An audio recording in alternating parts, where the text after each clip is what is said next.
Chapter 42. Adventure in Coeur d'Alene. I once made an exception to my long-standing rule about going camping. Don't unless there's room service. And it proved to be a happy one. It happened because of Ken Finley, a very sweet, soft-spoken man who worked as a technician at ABC TV. He had considerable talent, but his job kept him from actively pursuing a career in writing. He had found an agent nevertheless, based on a sample of his work, and the agent had mentioned him to me. Wisely, Ken started out by following the old adage, write what you know.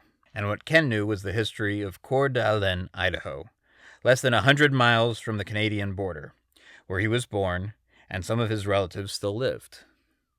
When we met, Ken described with enthusiasm and detail the fictional period family he'd created. Unlike those in Big Valley, the Virginian, or Bonanza, much darker, more intense, and complex, that had rich mining, cattle, and logging interests. A matter of fact, in the late 1800s, where Coeur d'Alene flourished. I thought Ken's story ideas were fresh and original, his characters fascinating, and we persuaded Universal to let us develop a series about them. We worked out several detailed treatments and a colorful Bible for the series, but were never able to secure a production commitment. One of our notions was to produce a 1-hour primetime series centered on the family and a collateral half-hour daytime program that would feature subsidiary characters with the stars making crossover appearances. I still think it's a great idea. When it looked as if I'd had some free time, Ken invited Deborah and me to join him in Coeur d'Alene, where he'd be visiting with family. We flew to Spokane, and delighted Ken met us at the airport in his old station wagon. All the way to Coeur d'Alene, he pointed out the picturesque scenery, the glistening lakes, the big logging trucks rumbling by, which I assured him we could hardly miss. We stopped once to eat in a small-town coffee shop.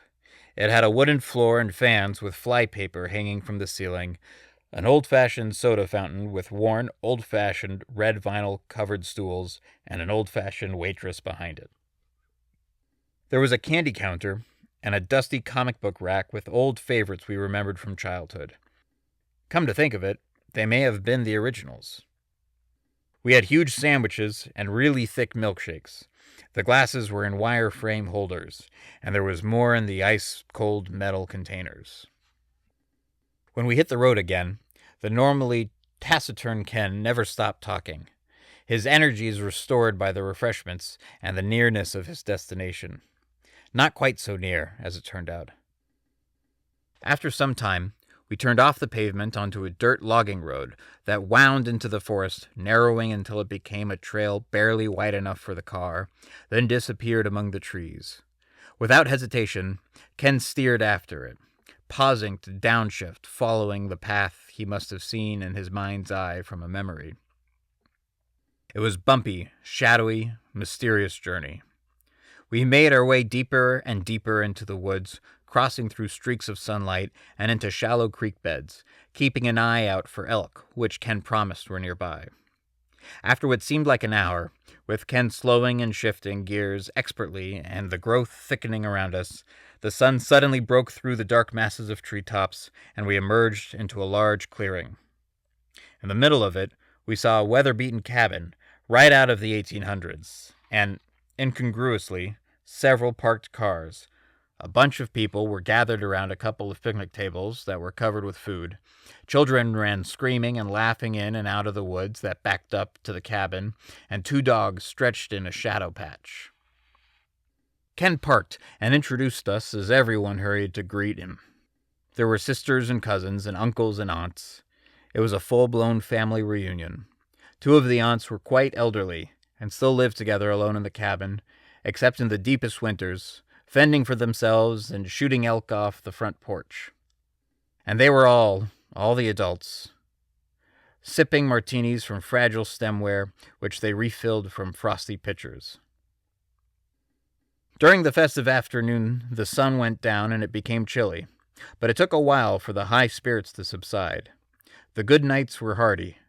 Deborah and I climbed into the back of the station wagon and bundled up in borrowed sleeping bags on crinkled newspapers we'd been given for extra warmth. Once, in the unfamiliar blackness, we ventured to the outhouse, keeping watch for each other. Then we chatted and dozed throughout the night, nestled in newsprint. I had some amorous notions, but Deborah thought the wagon would shake too much, and people might notice. Which people, I couldn't imagine. Everyone was fast asleep, stacked and layered, I supposed, inside the cabin. There wasn't a sound, except for the bickering crickets and a persistent owl. But Deborah was adamant. I was flattered, but unfulfilled. Early in the morning, we heard a rustling noise come from the far side of the clearing.